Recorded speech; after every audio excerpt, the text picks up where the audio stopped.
मंडळी नमस्कार। आता चंदीगड या ठिकाणचं साईड सीन सुरू असताना रॉक गार्डन जे सेट नेकचंद यांनी या ठिकाणी याची स्थापना याची निर्मिती केलेली आहे। बारकाईनं जर आपण हे रॉक गार्डन पाहिलं तर यामध्ये बहुतांशी वस्तू या दैनंदिन जीवनामधनं एक्सपायर झालेल्या आणि त्या वस्तूंचा संग्रह या ठिकाणी यांनी केलेला आहे।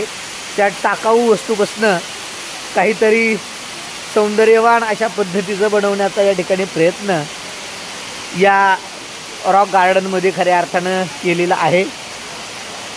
जसं की चहा पिऊन कप किंवा बशी असेल तर ती फेकून दिली जाते, तर त्याचा संग्रह या ठिकाणी आपल्याला पाहायला मिळतो। त्यापासून वेगवेगळ्या डॉल्स बनवलेल्या आहेत। ट्यूबलाईट, इलेक्ट्रॉनिक जे पार्ट आहेत जे एक्सपायर झालेले आहेत तर त्यांपासून सुद्धा या ठिकाणी बरेचसे अशा पद्धतीचे या ठिकाणी बनवलेले आहेत।